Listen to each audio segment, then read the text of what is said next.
Tapi ada satu nasihat yang saya selalu ingat ya Mas ya. Semakin kamu takut, semakin terobos.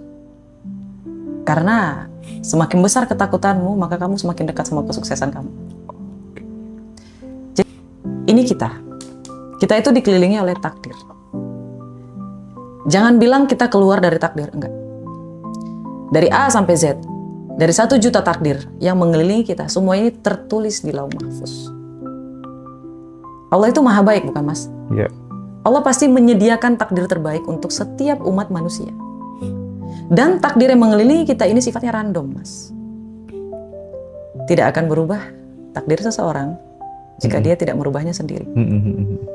Kalau kita, ini ya Mas ya, ini tadi kita dikelilingi takdir ya, jutaan gitu. Sifatnya random. Sifat randomnya ini akan berkurang kalau kita dalam frekuensi yang tinggi. Ketika kita dalam frekuensi yang tinggi, Mas, syukur, ikhlas, bahagia, yakin, ya Mas ya, frekuensinya tinggi. Dan maha baiknya Allah itu, ketika randomnya berkurang, takdir yang terbaik yang masuk ke dalam hidup kita, Mas. Oke, mungkin ada beberapa hal yang bisa saya sampaikan, ada 4 ya Mas ya. Pertama, cari tahu siapa di sekitaran kita yang memiliki kriteria yang kita mau. Oke. Itu harus dan wajib. Oke. Wajib, cari siapapun. Yang kedua, sering baca buku. Ini tidak boleh ditawar ya Mas ya. Karena otak kita itu butuh supply ilmu. Yang ketiga, lakuin jurnal. Saya dari dulu, dari kecil, udah ngelakuin jurnal Mas. Meskipun itu diary, kalau dulu namanya diary, kalau sekarang namanya jurnal. Betul. Kayak gitu Mas. Dan yang terakhir, afirmasi.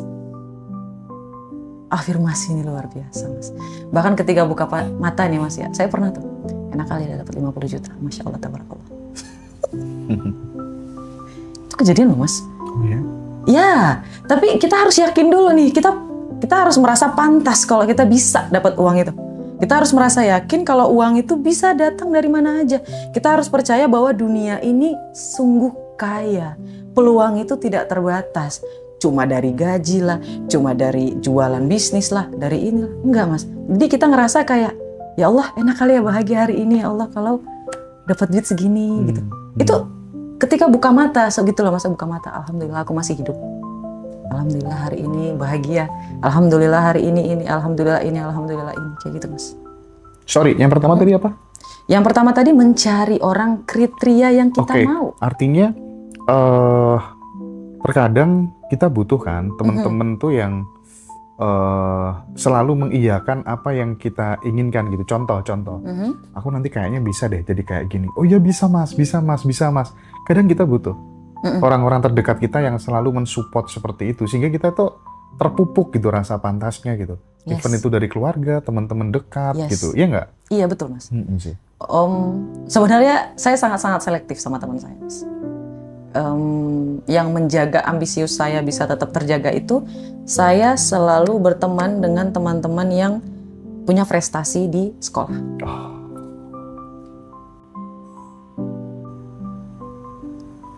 Selalu memilih teman yang memang membawa hal-hal yang positif ke dalam hidup kita. Kayak gitu loh Mas. Jadi semuanya memang teman, tapi yang ini saya jadiin sahabat. Karena sahabat ini mostly bakalan ngabisin waktu sama kita lebih banyak. Temen nongkrong tuh artinya yang harus sefrekuensi, terus kemudian lebih baik, lebih pemikirannya lebih maju, lebih berprestasi, lebih solehah. Gitu kan ibaratnya ya? Betul. Oke. Saya akan mundur perlahan kalau misalnya memang tidak sefrekuensi. Saya tidak akan mau menghabiskan waktu sama orang yang memang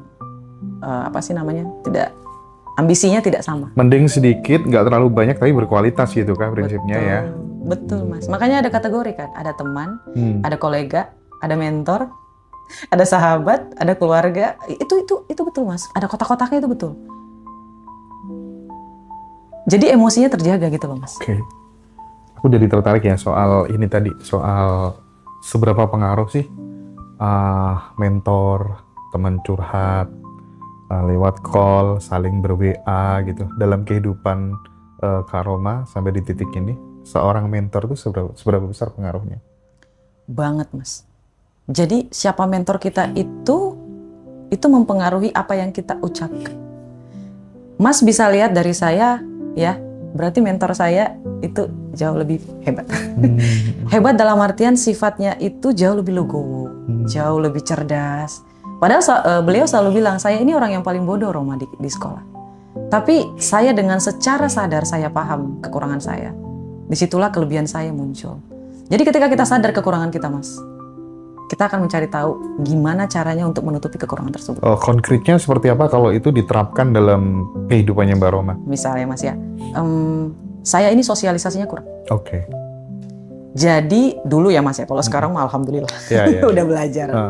Terus dulu karena sosialisasi saya kurang, saya mendekati guru.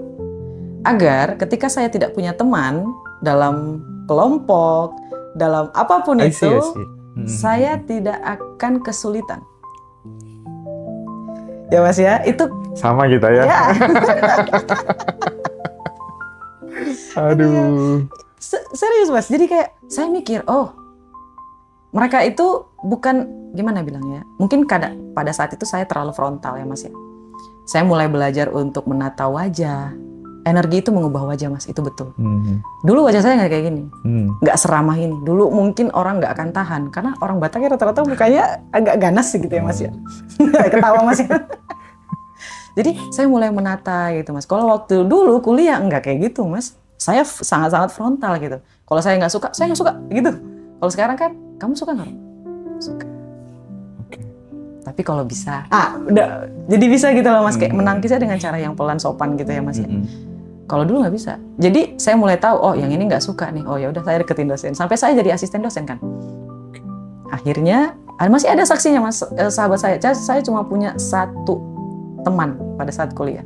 Saya nggak banggain ya, Mas, ya. Saya tahu itu kesalahan saya. Harusnya saya belajar kayak gitu. Dan saya deketin siapa yang paling berpengaruh. Sampai kepala kaprodinya saya deketin, Mas. Deketinnya dalam arti apa, Kak Roma? Ya, saya ngelakuin apa yang bisa saya lakuin gitu loh, Mas. Saya sekolahnya di Universitas Negeri Jakarta, by the way. Jadi dulu Bapak itu yang kaprodi itu, yang ngasih kesempatan saya untuk ke sekolah yang itu orang dalamnya itu, Mas. Tuh, sampai kayak gitu loh, Mas. Jadi makanya kita harus pilih-pilih siapa yang ada di circle kita. Ini bukan sombong, bukan. Tapi karena kita tahu tujuan kita apa, jangan buang-buang waktu padahal yang tidak ada ininya gitu loh, manfaatnya, Mas. Aku di usia berapa ya? 20 tahunan itu lah mungkin ya. Di banyak momentum tuh selalu setiap ketemu sahabat, setiap ketemu orang tuh selalu taruh investasi ke mereka gitu. Wow. Ya, bahkan waktu sekolah, waktu kuliah gitu. Misalnya aku punya jaket, yaudah kasihkan gitu sebagai investasiku buat dia. Oke, pulang dari sini saya belajar, Mas. Suatu saat nanti kalau aku butuh pekerjaan gitu ya, minimal aku pernah berbuat baik sama dia gitu. Dan itu berjalan, bertahun-tahun selalu gitu, Mbak Roma gitu. Jadi aku melihat kadang dari sorot matanya temen itu, ini makanya dia bakal jadi top deh nanti ya. Aku baikin, tidur di rumahnya, aku traktir terus dan lain sebagainya. Dan so far aku banyak memanen luar biasa banyak dari hal-hal seperti itu sih. Wow, sekarang saya yang tertarik sama pola pikir Mas. Itu kecerdasan loh, Mas. Itu taktik, Mas. Dan itu ada di salah satu taktik perang dalam buku Sun Tzu. Yes. Tuh guys, aduh luar biasa. Buku itu adalah portal dunia yang tidak pernah kita tahu bahwa dunia itu ada. Iya, aku gampang dapetin cewek tuh gara-gara baca buku itu juga sih. Menyisir dalam kegelapan. Subhanallah. Ini konotasi negatif atau yang positif, Mas?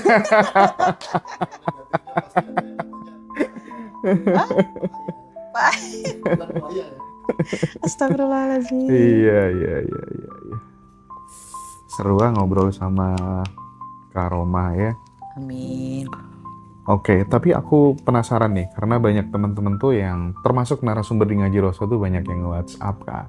Bagus banget Mas Hendra public speakingnya gitu. Bisa nggak Kak Roma sedikit ngasih tips supaya kemudian buat teman-teman yang susah public speaking, apa sih hal-hal terkecil yang bisa dilakukan? Khususnya lagi-lagi aku pengen mengencourage teman-teman yang masih muda-muda gitu. Karena aku termasuk orang yang punya keyakinan bahwa ya ketika kamu tuh punya keterampilan menari, biasanya sukses jadi penari. Punya keterampilan bernyanyi, sukses jadi penyanyi gitu. Tapi kalau kamu punya keterampilan dalam berkomunikasi, biasanya jadi apa aja sukses gitu. Nah, mungkin bisa sedikit memberikan tips tentang public speaking, cara komunikasi yang baik, karena itu yang buat dirimu different gitu. Masya Allah, tabarakallah. Sebenarnya ini aja saya gemeteran, Mas. Tapi ada satu nasihat yang saya selalu ingat ya, Mas.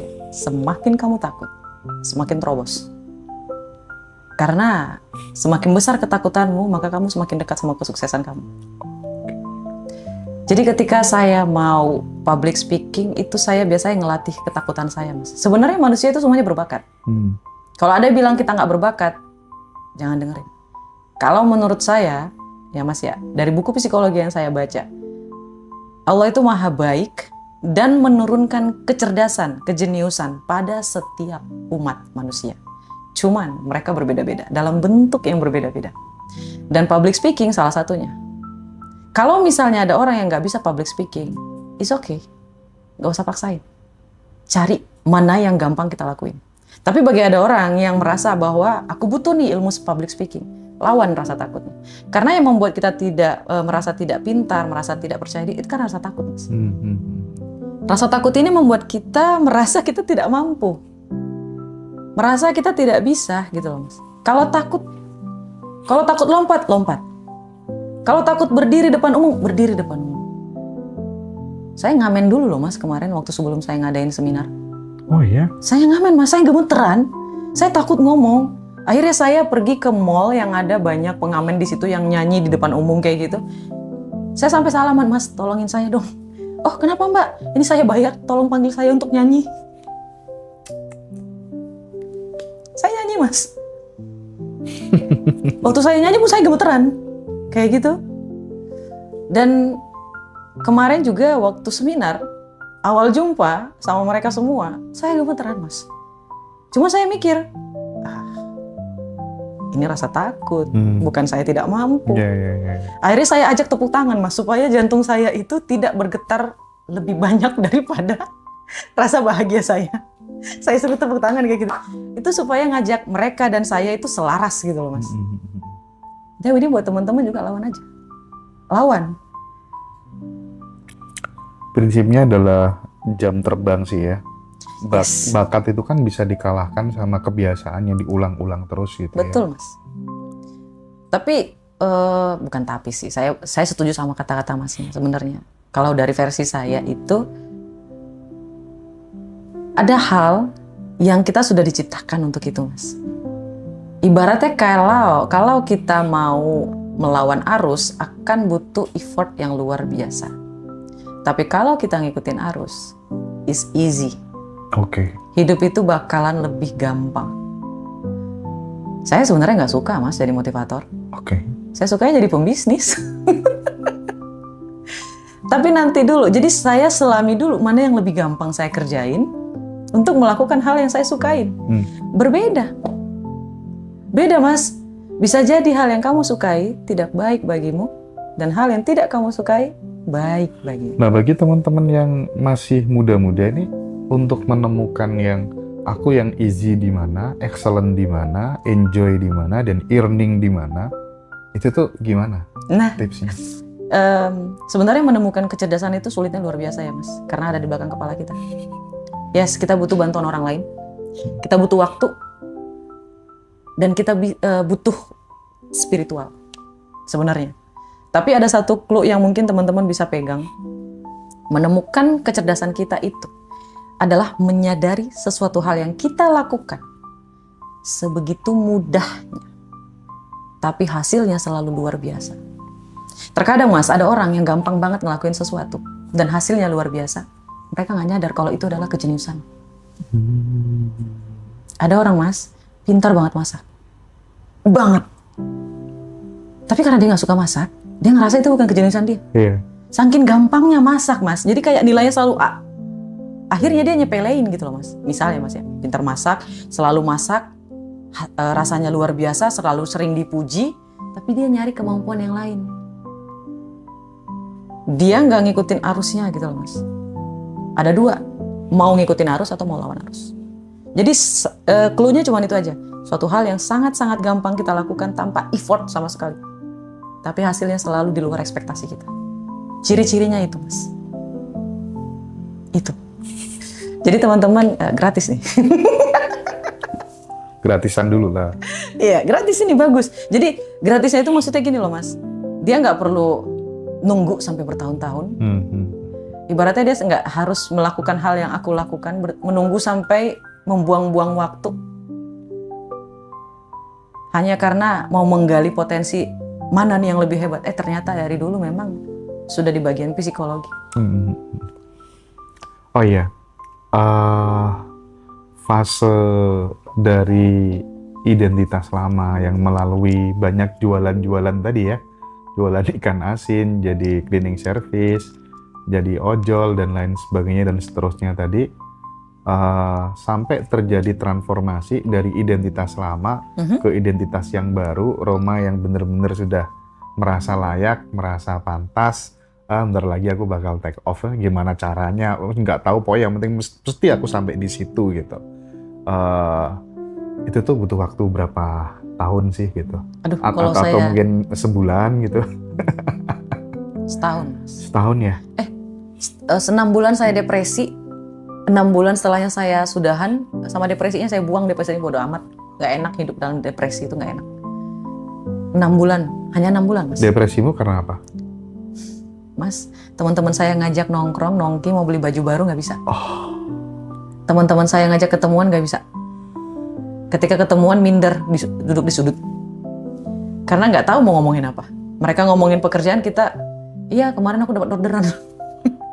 Nyaman nggak dirimu pada saat dirimu kan belum terlalu punya banyak uang, terus teman-teman pada ngobrolin soal yang dunia cewek yang shopping dan lain sebagainya, nyaman nggak? Gimana perasaannya waktu itu? Nyaman mas. Nyaman. Meskipun dirimu nggak punya uang? Iya. Alasannya apa? Karena banyak yang nggak nyaman loh. Dalam hati aja nggak nyaman mas. Saya tidak mau terlalu terbuka tentang kesedihan mas.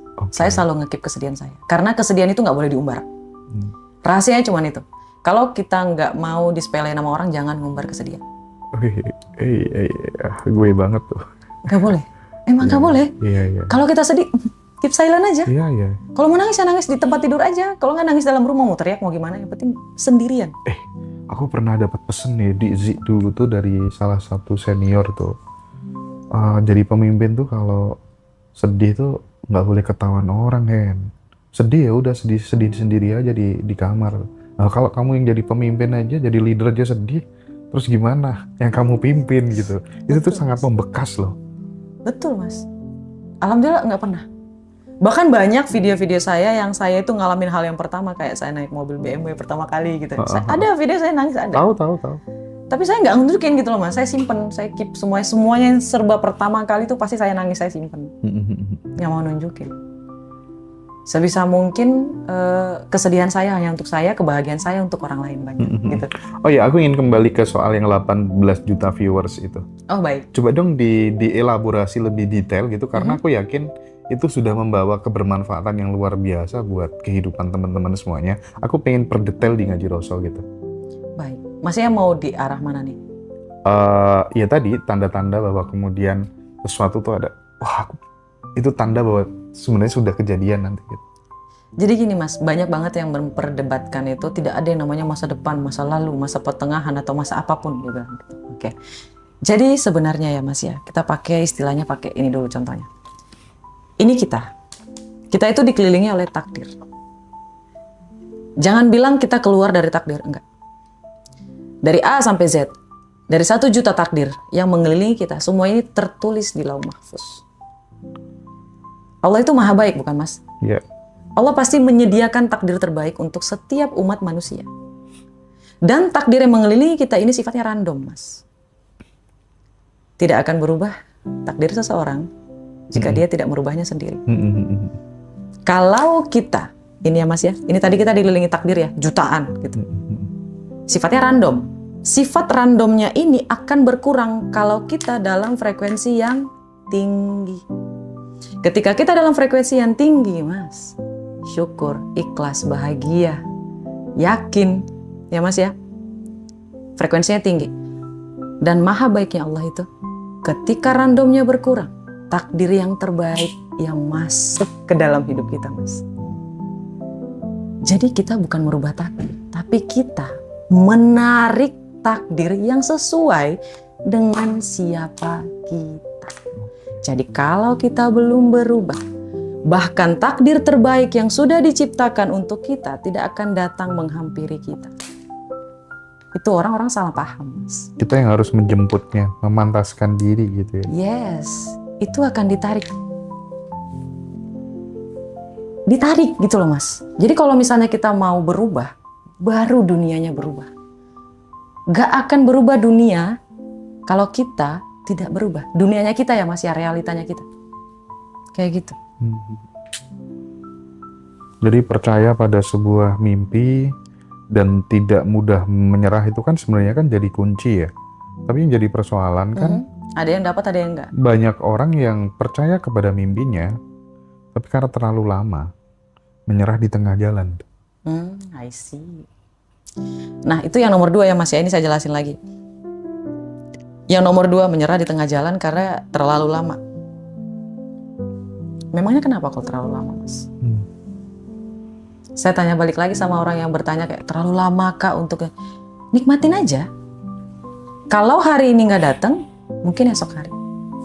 Ditambah berkali-kali lipat, berkali-kali lipat, berkali-kali lipat. Saya menghabiskan waktu ya Mas ya, misal ya taruh ya Mas ya. Dari umur 12 tahun sampai, ya begitulah, sampai berbelas-belas tahun misalnya. Dan saya hanya butuh waktu sekitar 4 bulan sampai saya duduk di tempat ini. Terbayar bukan? Jadi, ketika kita mengharapkan sesuatu, kita berekspektasi akan sesuatu, dan kita memberi timeline kepada Allah yang Maha Besar, emang kita siapa, Mas? Itu satu. Yang kedua, ketika kita merasa seperti itu, ntar saya jelasin dengan cara yang lebih mudah, Mas. Kadang bahasa saya ini agak berputar-putar. Ketika seseorang punya mimpi ya Mas ya, dia ngejar banget ya. Tapi dia lupa bersenang-senang, Mas. Dia lupa sedang harus mengikhlaskan apa yang dia inginkan. Ketika kita mengejar mimpi kita sudah harus ikhlas. Kalau nggak dikasih A, dapatnya A+. Kalau nggak dikasih A+, dapatnya A-. Sedari awal ketika kita mengejar mimpi kita harus sudah ikhlas di bagian itu, Mas. Kita mengejar, tapi kita melepas. Biasanya orang yang kayak gitu akan lebih cepat dapat, Mas. Iya. Daripada orang yang terlalu mengejar, terus dia berekspektasi. Akhirnya dia tidak ikhlas, Mas. Padahal syaratnya itu ada 5 kalau mau law of attraction. Pertama itu bersyukur, ikhlas, cintai diri sendiri, bahagia, usaha intuisi. Bahagianya mana? Dia terlalu fokus mengejar mimpinya, sampai dia lupa untuk bahagia. Dia lupa ngelakuin hobi. Dia lupa main-main sama temennya. Dia lupa untuk bersosialisasi. Syukurnya mana? Ikhlasnya mana? Iya, makanya ada ungkapan makan secukupnya, olahraga seperlunya, bahagia sebanyak-banyaknya. Betul. Aku setuju, Mas. Semakin kita banyak bahagia, semakin banyak kebahagiaan datang. Keren. Tapi kenapa kok bisa sampai 18 juta viewers itu? Itu akan 19 juta sih, Mas. Iya. Analisamu karena apa? Pertama karena memang saya berpikir itu akan sampai 19 bahkan sampai lebih. Karena saya suka angka 19. Oh gitu? Ya, saya lahir di tanggal 19 Januari. Oke. Ada satu, Mas, yang paling lucu. Ketika kita sudah mencintai diri sendiri ya, Mas ya. Kita menyukai segala sesuatu dalam diri kita tuh. Mulai dari tanggal lahir. Tanggal lahir? Nama? Apalagi dulu namanya? Kamu nggak suka sama namamu ya? Oke. Tanggal lahir aku juga ini suka. menarik, perlu di breakdown nanti ya. Yes. Termasuk garis tangan ya kakak ya? Yes. saya juga jadi mulai suka sama nama saya. Jadi lebih suka sama tanggal lahir saya. Jadi sekarang tuh Kayak kemarin saya ngadain ini Mas, seminar. Itu saya buat berdekatan sama tanggal lahir saya. Agar itu menjadi hadiah untuk di tanggal lahir saya. Terus setelah itu saya jadi lebih suka memakai satu warna. Kalau Mas lihat saya selalu pakai warna biru. Iya. Karena menurut saya warna biru itu alhamdulillah. Bukan cinta sama Partai Demokrat bukan ya? Bukan. Enggak ya, enggak ada kaitannya sama itu ya. Bukan. Karena warna biru itu mengaktifkan prefrontal cortex. Agar kita lebih rasional. Agar kita jauh lebih cerdas kayak gitu. Itu cahaya biru mengaktifkan itu Mas. Jadi saya suka tuh yang kayak gitu. Tadi malam kita nggak